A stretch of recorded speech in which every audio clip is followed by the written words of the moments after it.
બનાસકાંઠા કોંગ્રેસમાં મોટું ભંગાણ સર્જાયું છે। જી હા, કોંગ્રેસના ઉમેદવાર જ્ઞાનીબેન ઠાકોરને મોટો ઝટકો પડ્યો છે। ડીડી રાજપૂતે કોંગ્રેસને રામ કરી દીધા। પ્રદેશ કોંગ્રેસના મહામંત્રી હતા રાજપૂત। ડીડી રાજપૂતના રાજીનામાથી જ્ઞાનીબેનની ચિંતા પણ વધી છે। મહત્વનું છે કે અયોધ્યામાં થયેલા રામલલ્લાના પ્રાણ પ્રતિષ્ઠા કાર્યક્રમમાં કોંગ્રેસના નેતાઓ ગેરહાજર રહ્યા હતા અને તેને લઈને ડીડી રાજપૂત ખૂબ જ નિરાશ થયા હતા। ત્યારે હવે તેમણે પોતાનો અંતરાત્માનો અવાજ સાંભળીને પ્રદેશ કોંગ્રેસના મહામંત્રી પદેથી રાજીનામું ધરી દીધું છે।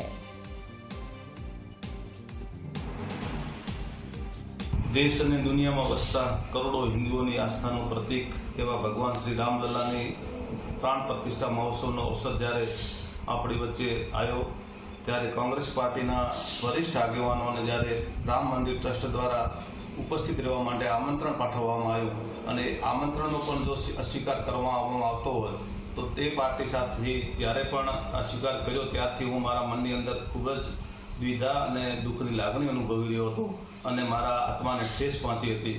મારા આત્માના અવાજને અનુસરીને આજે હું કોંગ્રેસ પાર્ટીના મારા હોદ્દા ઉપરથી તેમજ પ્રાથમિક સભ્યપદેથી પણ હું રાજીનામું આપવા માટે જઈ રહ્યો છું। પછીના કાર્યક્રમમાં હું મારા સમાજના આગેવાનોની વડીલોની એક મેં મિટિંગ બોલાવી છે। એની અંદર મારા સમાજના આગેવાનો સાથે હું ચર્ચા વિચારણા કરીશ, એમના સાથે સલાહ મશવરો કરી તેમજ મારી સાથે જે કંઈ અન્ય સમાજના પણ કાર્યકર્તાઓ છે, મારા શુભેચ્છકો છે, એમની સાથે પણ ચર્ચા વિચારણા કરી અને આગળનો જે કંઈ નિર્ણય છે એ હું આપને જણાવીશ। જે કંઈ ગયા હોય એના હાથે બધા આગેવાનો કે સમાજ ગયો નથી અને એ ગયા છે તો પણ એમના આશીર્વાદ અમારી સાથે છે। કોઈ કયા કારણસર ગયા છે એ અમને બધાને જાણ છે ને અમને કહીને પણ ગયા છે। એટલે જે ગયા છે એ ત્યાં જઈને મહેનત કરવાના છે, જીતાડવાના એવું છે જ નહીં।